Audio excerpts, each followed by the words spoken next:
削頭割頸恐怖殺男，遙控直升機變血的子。美國紐約呢個遙控直升機發燒友為咗玩花式，成日將直升機駛到好近自己，一啲都唔怕死。呢架就係佢嘅愛將，約3公斤重，碳纖維螺旋翼長1.5米，係專業競賽機款，價值萬幾蚊港紙㗎。今個星期四，佢同埋爸爸去咗布魯克林區一個公園度練習。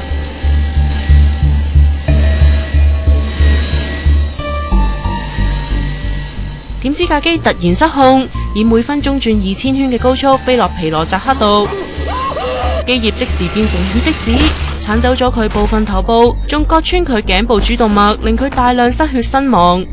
直升機就飛到佢6米外嘅草地，係美國歷來第2宗嘅同類意外。喺機場做卸貨工人嘅皮羅扎克，除咗係當地一個模型直升機俱樂部嘅副會長之外，仲成日喺網上分享玩花式嘅心得。